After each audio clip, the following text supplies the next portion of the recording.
Berita Al-Hijrah 11 Zulhijjah 1 Ogos berdepan kompaun RM1,000 pun masih ada yang ingkar. Juga pelajar terkandas di Yemen tiba di tanah air esok.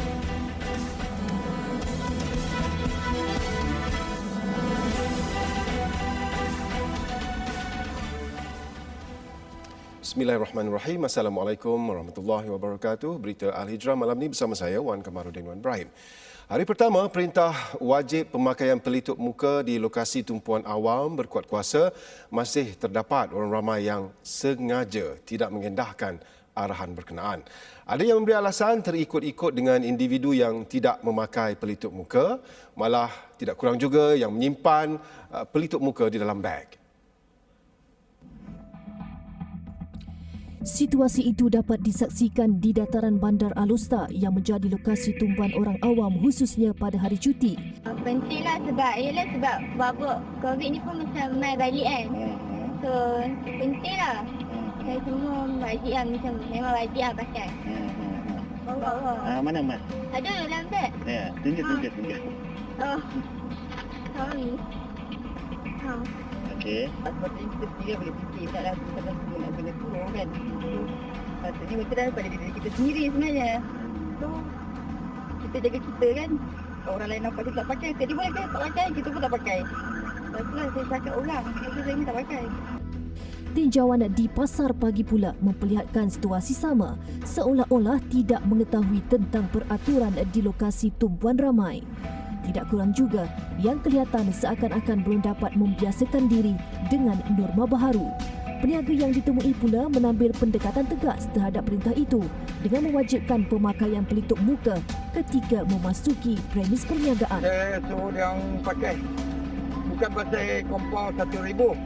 Keselamatan. Untuk keluarga semua orang ramai. Bukan RM1,000 boleh jadi. Nyawa. Kali dapat dah. Baru-baru ini Menteri Kanan Keselamatan Datuk Seri Ismail Sabri Yaakob memaklumkan orang ramai wajib memakai pelitup muka di pengangkutan awam dan kawasan tumpuan ramai bermula 1 Ogos. Ia ekoran peningkatan kes COVID-19. Dalam masa sama, terdapat individu yang semakin leka dengan prosedur operasi standard SOP sebagaimana yang digariskan ketika Perintah Kawalan Pergerakan Pemulihan PKPP. Keputusan itu bagaimanapun mendapat reaksi positif orang ramai kerana ia melibatkan keselamatan nyawa. Bagi orang fikir sikitlah, benda ni wajib kena pakai. Kan? Mask ni mustahak. Bukannya main-main. Benda ni boleh bawa maut kan. Kita dari sejak pandemik ni kita dah belilah, memang dah standby mask kat rumah lah. Memang ada. Memang setiap masa kita keluar, walaupun tak diwajibkan pun kita memang pakai lah. Memang kita keluar tempat awam kita pakai. Jika ingkar, individu boleh dikenakan kompaun RM1,000 selaras Akta 342, Akta Pencegahan dan Pengawalan Penyakit Berjangkit. Di Ibu Negara, wartawan Norayuni Johari mendekati pemandu taksi dan pemandu bas berhubung pemakaian pelitup muka dalam kalangan pengguna pengangkutan awam dan mereka ternyata tidak akan berkompromi dengan individu yang enggan mematuhi peraturan baharu itu demi keselamatan diri sendiri dan nyawa orang lain. Jadi ikuti laporan Norayuni. Kerajaan telah membuat keputusan mulai daripada 1 hari bulan Ogos, pemakaian pelitup muka di dalam pengangkutan awam dan tempat-tempat awam yang bersesak-sesak adalah diwajibkan.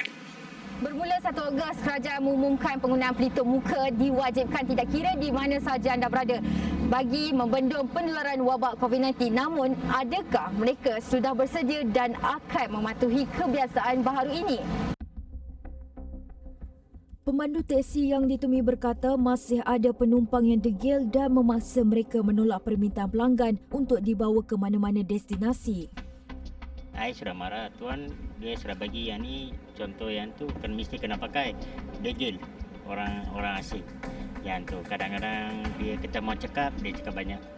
Situasi macam ni, adakah Cik akan terus juga mengambil mereka ataupun Cik?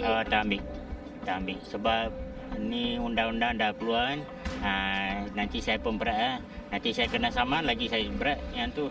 patut dia kena pakai. Good. Saya bersetuju. Pakai face mask lah. Because social distancing semua. Just crowded places dia selalu dapat ini virus lah. Kalau mereka tak pakai, mana ada bapak cakap ambil mereka? Tell them nicely. Saya cakap bye-bye sama dia orang lah. Dia mau bikin buat, saya tak boleh buat. Saya tak boleh gaduh sama dia orang. Sama yang penumpang. Sementara itu, pemandu bas Fazil Malik akan memastikan setiap penumpangnya mematuhi pemakaian pelitup muka sepanjang perjalanan sebagai memenuhi tanggungjawab dalam memutuskan rantaian COVID-19. Saya dari segi pilot, pemandu kenderaan berat bas ekspres, saya beritahu perjalanan saya daripada Kuala Lumpur, Johor, Kuala Lumpur, Kedah, Satu Malaysia, Kelantan dan tempat saya Terengganu. Saya berhadapan dengan bermacam-macam ragam manusia dalam bas. Ada yang tak pakai, saya diwajibkan suruh pakai, beli sebelum naik bas. Saya beritahu dia orang macam tu, tapi dia orang ikut SOP. Itu pandangan saya secara peribadi. Terlanjur saya berada di kawasan tumpuan awam, saya dapati orang ramai mematuhi peraturan itu dan kelihatan akur dengan norma baharu sejak penularan wabak berkenaan. Saya bersetujulah cara yang dijalankan oleh kerajaan kita ni untuk memakai mask supaya negara Malaysia ataupun rakyat Malaysia ni mendengar. Kadang-kadang dia ambil benda ni satu pendekatan yang mudah ataupun ringkasan ataupun remeh, tapi bendanya efek yang besar. So kerajaan telah menyarankan supaya kita memakai mask dengan keadaan betul, jarak 1 meter itu adalah tepat lah untuk kita memutuskan rangkaian COVID-19 ni kan. Jadi sebagai kita warga Malaysia, bila kita dah menjadi wabak COVID-19 ini, kita kena sentiasa berpada lah. Kadang-kadang COVID-19 ni tak kira tempat, kan? Jadi saya sarankanlah, biarlah tak pergi mana-mana pun, bawa keluarga ke, bawa rakan-rakan ke, kita sentiasa pakai mask. Sedang kami meninjau hampir 2 jam, kelihatan polis membuat rondaan dan pemantauan bagi memastikan tiada yang ingkar dengan arahan itu. Ketegasan kerajaan yang turut mengenakan kompaun terhadap individu yang tidak patuh penting agar ia tidak diambil lewa. Ia bukan soal duit melayang tetapi lebih kepada kesihatan orang ramai. Memandangkan jumlah kes baru dilihat semakin meningkat kebelakangan ini, kepada anda jangan abaikan aspek keselamatan diri, terutamanya memakai pelitup muka di tempat awam, gunakan sanitasi dan mencuci tangan, dan paling penting jaga penjarakan fizikal. Ingat, kita masih belum menang. Laporan Nur Ayuni Johari untuk Berita Al Hijrah. Baik, walaupun pemakaian pelitup muka menjadi kebiasaan sejak pelaksanaan Perintah Kawalan Pergerakan PKP bermula Mac lalu, masih ada yang keliru dengan etika pemakaian yang betul, meskipun perkara itu diwar-warkan oleh Kementerian Kesihatan Malaysia KKM. Tidak kurang juga yang masih tertanya-tanya mengenai pemakaian pelitup muka dalam kalangan kanak-kanak.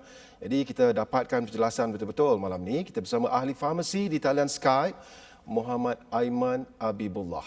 Assalamualaikum Aiman. Waalaikumsalam. Okey. Aiman, kanak-kanak 2 tahun ke bawah tidak sesuai memakai pelitup muka? Ya, betul. 2 tahun ke bawah dan juga orang yang kurang upaya, yang mempunyai masalah pernafasan, kesihatan pernafasan, dan juga orang-orang yang tidak boleh sendirilah untuk menanggalkan topeng muka. Baik, kenapa ya? Okey, untuk kanak-kanak dan juga orang yang mempunyai masalah kesihatan ni, mereka ini mempunyai kapasiti pernafasan yang rendah lah ataupun yang kecil, jadi menyukarkan untuk mereka bernafas secara normal. Jadi kita tidak galakkanlah untuk mereka memakainya. Jadi cara paling sesuai untuk mengelak dari jangkitan COVID-19 bagi golongan tadi macam mana? Okey, cara yang sesuai kan untuk mengurangkan risiko jangkitan COVID-19 ni bagi golongan ini, yang pertamanya seperti biasa, memang mereka kena jaga penjarakan fizikal itu sekurang-kurangnya 1 meter. Dan kalau boleh memang mengurangkan untuk keluar lah ataupun lakukan aktiviti-aktiviti luar. Dan kita kena ingat juga untuk orang dewasa yang mempunyai masalah untuk memakai topeng muka ini, pelitup muka, mereka mempunyai alternatif lah untuk memakai face shield sebagai contohnya. Okey, yang ini ramai orang masih keliru. Kalau kita nak buka pelitup muka, boleh letak di dagu? Okey. Yang itu saya cuba tunjuk contohlah yang mudah dan ringkas. Yang pertamanya memang penting untuk kita membasuh tangan terlebih dahulu ataupun memakai hand sanitizer. Dan cara yang kedua adalah kita membuka dengan memegang tali sahaja. Dan kita membuka sepenuhnya lah, bukan di bawah dagu ataupun bukan di atas dahi lah. So kita membuka sepenuhnya. Jadinya kita akan melipat bahagian yang berwarna ini ke dalam. Oh, berwarna ke dalam? Okey. Berwarna ke dalam. Berwarna tu yang mempunyai, yang kotor lah. Dan kita akan simpan di dalam plastik yang berasingan. Kemudian letaklah di dalam beg yang bersih dan sebagainya. Untuk sementara waktu lah, kita dah pakai, kita ambil balik. Kenapa tidak disarankan untuk meletakkan di dagu ataupun di dahi? Okey, sebab di dagu kita ni, bila kita pakai face mask, pelitup muka, dagu kita akan terdedah kepada virus lah. Jadi kalau dagu kita kotor, kemudian kita turunkan ke bawah, bahagian dalam ini akan terkena dengan bahagian kotor di bawah dagu kita. Kemudian kita pakai semula, kita akan menyedut kotor-kotor tadilah, virus tadi.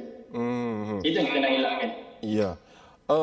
Kualiti pelitup muka pula macam mana, Aiman? Banyak jenis kan, dan sekarang dah saya nampak macam-macam design, macam-macam rekaan yang ada.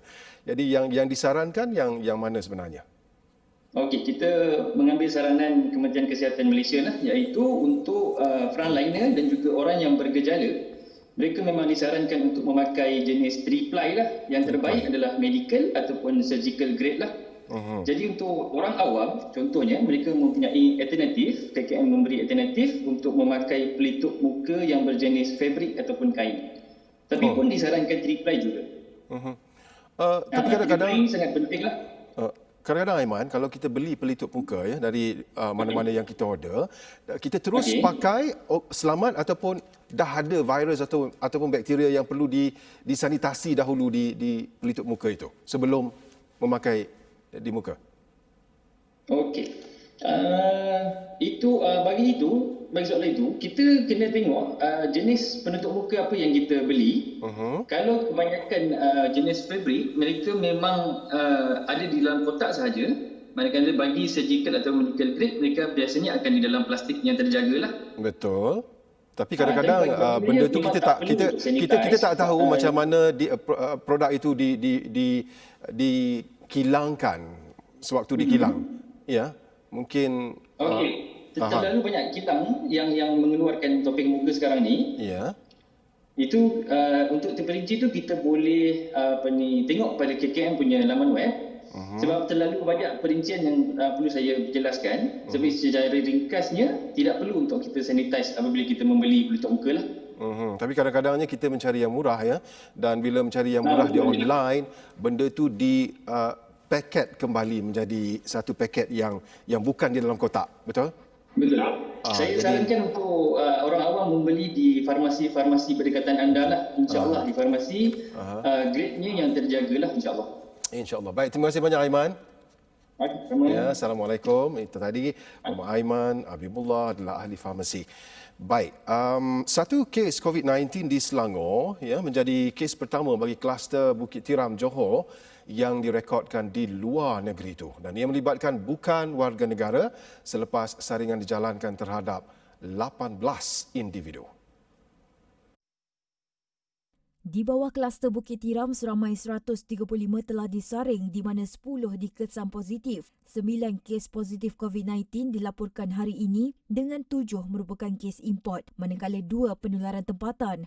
1 kes penularan tempatan melibatkan warga negara dari kluster PUI Siva Gangga. Tiada kematian direkodkan dan angka masih kekal pada 125 kes. 134 individu ditahan polis semalam selepas didapati melanggar perintah kawalan pergerakan PKP dan kesalahan berkenaan membabitkan aktiviti di pusat urut tanpa lesen, aktiviti yang tidak mengikut SOP, aktiviti melibatkan kehadiran orang ramai serta melanggar perintah pengawasan. Menteri Kanan Pertahanan Datuk Seri Ismail Sabri Yaakob memaklumkan perkara itu menerusi kenyataannya hari ini. Hasil penahanan berkenaan 19 individu telah direman manakala 22 individu lagi dijamin. Sementara itu, sejak 27 Julai hingga semalam, PDRM juga telah mengambil tindakan terhadap 6 individu kerana gagal mematuhi SOP home quarantine sebagaimana ditetapkan. Wanita syarat hamil antara 7 pendatang asing tanpa izin parti yang ditahan dalam Ops Benteng di pantai di ladang Sungai Tengah, Bandar Penawar, Johor, dan tangkapan itu hasil tindakan pantas tentera darat yang sebelum itu mengesan bunyi bot dan melihat isyarat kelipan lampu menuju pantai sekitar jam 4 pagi dan kesemua mereka didapati cuba menyusup keluar dari Malaysia. Kesemua mereka didapati cuba menyusup keluar dari Malaysia untuk kembali ke Indonesia. Kesemua parti yang ditahan berusia antara 20 hingga 53 tahun, melibatkan 5 lelaki, 2 wanita termasuk yang sedang hamil 7 bulan. Mereka kemudian diserahkan ke Balai Polis Bayu Damai untuk tindakan lanjut sebelum menjalani ujian saringan COVID-19. Keseluruhan nilai rampasan pula berjumlah RM15,512, melibatkan 15 sebuah telefon pintar dan wang tunai lebih RM6,000. Malaysia mampu mencatat pertumbuhan ekonomi 6.3 hingga 7.5% pada tahun hadapan, seperti unjuran Bank Dunia dan Tabung Kewangan Antarabangsa IMF sebelum ini. Dan Menteri Kanan yang juga Menteri Perdagangan Antarabangsa dan Industri, Datuk Seri Muhammad Azmin Ali berkata, beliau yakin ia mampu dicapai dengan syarat usaha pemulihan ekonomi perlu dimulakan segera.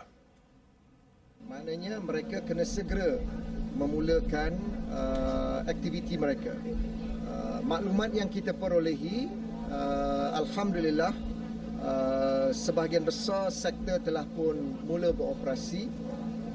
Ada beberapa isu yang perlu kita selesaikan, sebagai contoh permintaan supaya expatriate dibenarkan masuk segera, because some of the role undertaken by the expatriates is to assemble the machines, to do the maintenance. These are for the huge industries.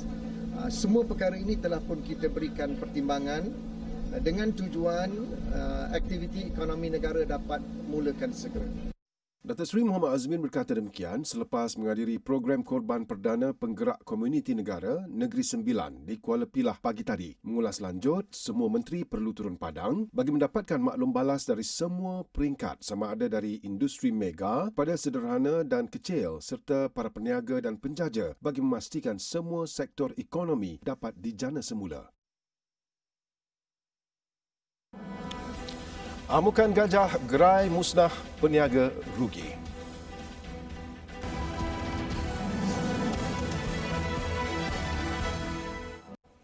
...152 pelajar yang terkandas di Yemen dijangka tiba di tanah air esok menerusi penerbangan yang dijadualkan hari ini. Mereka sebelum ini menghadapi kesulitan untuk pulang ke Malaysia ekoran faktor keselamatan di negara bergolak itu. Perkara itu dimaklumkan Yang di-Pertua Persatuan Pelajar Yaman Malaysia menerusi panggilan telefon bersama TV Al-Hijrah. InsyaAllah seramai 152 pelajar kita dijangka akan pulang ke Malaysia pada hari ini, tarikh 1 Ogos, dan dijangka akan sampai ke KLIA pada tarikh 2 Ogos. Jadi kami ingin mengucapkanlah jutaan terima kasih kepada semua pihak yang membantu kami dalam urusan ini, terutama pihak kedutaan yang berada di Oman dan juga segala pihak yang prihatin terhadap keadaan pelajar-pelajar Malaysia di sini. Semoga Allah membalas jasa mereka, insya-Allah. Tambah beliau, sebelum ini terdapat pelajar yang berdepan masalah kesihatan seperti mengidap kanser dan ada juga yang sedang syarat hamil. Situasi di Yaman yang tidak menentu juga menjadikan mereka berdepan kesulitan hidup. Seperti sedia maklum, negara Yaman ini adalah antara negara yang ditimpa kemiskinan. Jadi di sini bekalan elektrik selalu terputus, bekalan petrol selalu terputus, bekalan perubatan juga selalu terputus. Hospital di sini tidak menyediakan kemudahan perubatan yang cukup untuk pesakit-pesakit. Jadi itu antara perkara-perkara yang mendesak para pelajar untuk pulang ke Malaysia. Di Johor, seorang peniaga gerai buah-buahan di Batu Nam, Mawai dekat Kota Tinggi mengalami kerugian RM1,000 selepas gerainya diamuk gajah liar. Kejadian kira-kira pukul 8 malam itu melibatkan mangsa seorang wanita berusia 52 tahun. Mangsa sempat menyelamatkan diri namun gerai buah-buahannya telah dirosakkan dan mengalami kerugian. Hasil siasatan di tempat kejadian mendapati terdapat 2 ekor gajah dipercayai merupakan ibu dan anak telah merosakkan gerai buah-buahan berkenaan. Orang ramai yang berada di tempat kejadian telah merakam video gajah berkenaan yang mana telah tular di media sosial. Kes telah dimaklumkan kepada Jabatan Perhilitan untuk tindakan lanjut. Kawasan berkenaan merupakan laluan gajah liar yang mana sebelum ini telah mengorbankan 1 nyawa akibat serangan gajah liar tersebut. Ibadah Korban di Kedah masih mengekalkan identitinya sebagai negeri jelapang padi dengan menjadikan kerbau sebagai haiwan sembelihan. Dan ia popular bukan kerana kerbau mudah didapati di sana, tapi ia menjadi kegemaran penduduk sempat kerana dagingnya yang dikatakan lebih lembut dan enak. Di kampung Aluk Gelegah, Aluk Mengkudu, Alusta, sebanyak 4 ekor kerbau disembelih dan dibahagikan kepada 28 bahagian daging untuk diedarkan kepada anak Korea di kampung itu. Mursyid Arifin, 64 tahun berkata, kerbau dipilih kerana haiwan ini merupakan identiti negeri Kedah sebagai negeri jelapang padi. Orang Kedah ni dia suka makan kerbau daging Kedah. Lebih enak pada daging lembu untuk kurangkan lemak. Sebab makanan dia pun dia suka berendam, dia lemak kurang. Proses penyembelihan dijalankan secara bergotong royong namun masih mematuhi SOP sambutan Aidiladha. Daging kerbau dikatakan lebih berat, seterusnya dapat diagihkan kepada lebih ramai asnaf serta individu yang memerlukan. Daging kerbau ni, dia orang kata dia pejai elok, dia kurang lemak. Kalau daging lembu ni, kadang-kadang lembu yang lemai lah, kadang lembu dari luar. Kerbau ni kadang hak kita belah nyeri. Dia makan macam mana dia lain lah. Dia makan rumput kampung, dia tak makan dedak-dedak kan. Kita belah, kita pergi tebas rumput, kita bagi dia makan. Jadi dia lemak kurang, isi dia pejai elok. Dia isi dia merah. Walaupun Aidiladha kali ini disambut dengan norma baharu, namun ia tetap meriah. Malah agihan daging korban dapat dirasai golongan asnaf. 25,000 asnaf dan pelarian antara penerima agihan daging korban menerusi program Ibadah Korban Anjuran Majlis Perundingan Pertubuhan Islam Malaysia MAPIM, dan ia melibatkan negara-negara di benua Afrika, Bangladesh dan tidak terkecuali asnaf di negara ini. Ia turut melibatkan kerjasama dengan sebuah agensi zakat Turki, Turki Diyanat Wakfi TDV, yang menyumbang $100,000 USD. Menurut Ketua Pegawai Eksekutif MAPIM, Dr. Ahmad Sani Abdul Alim Arabi, pihaknya berjaya mengorbankan lebih 2,000 ekor haiwan walaupun dunia berdepan wabak pandemik COVID-19. Untuk tahun ini secara totalnya untuk dalam negara kita telah pun mengumpulkan sekitar 150 ekor dan untuk luar negara pula lebih daripada 2,000 ekor. Jadi jumlah keseluruhan itu cukup untuk kita mengagihkan bantuan-bantuan yang kita kira tidaklah begitu besar tetapi cukup untuk menzahirkan bahawa ini adalah usaha kerdil daripada rakyat Malaysia untuk menyantuni saudara kita dalam Malaysia dan juga di luar negara. Di Malaysia, daging korban telah diagihkan di beberapa negeri terpilih seperti Negeri Sembilan, Melaka, Selangor, Perak, Pahang, Pulau Pinang dan Kedah. Walaupun terikat dengan SOP penyembelihan semasa PKPP, ia tidak menghalang MAPIM untuk terus membantu golongan memerlukan. Hari ini 52 ekor lembu telah dikorbankan di Masjid Al-Hasanah Bandar Baru Bangi selepas mendapat kebenaran Majlis Keselamatan Negara MKN. Sebahagiannya akan diagihkan kepada 100 fakir miskin di kawasan sekitar, manakala selebihnya diagih ke kawasan lain bagi mematuhi SOP yang ditetapkan. Gasoline ganti hand sanitizer?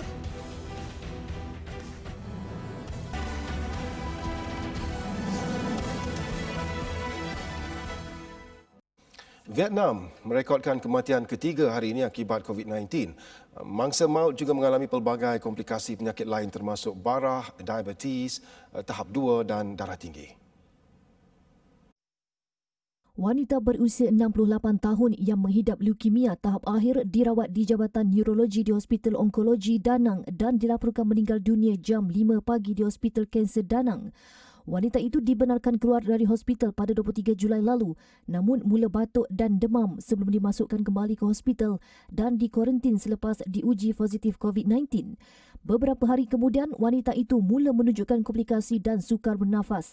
Sekitar jam 7 malam pada Jumaat, keadaannya bertambah teruk sebelum diberikan bantuan mesin pernafasan, namun dia tidak mampu bertahan. Punca kematian wanita itu membabitkan kombinasi kanser, pneumonia dan COVID-19. Jumaat lalu, dua lelaki berusia 61 dan 70 tahun maut akibat penyakit berkaitan COVID-19. Di India, 9 individu di Andhra Pradesh maut akibat minum cecair sanitasi kerana kedai menjual minuman keras ditutup berikutan perintah berkurung untuk mengekang penularan COVID-19.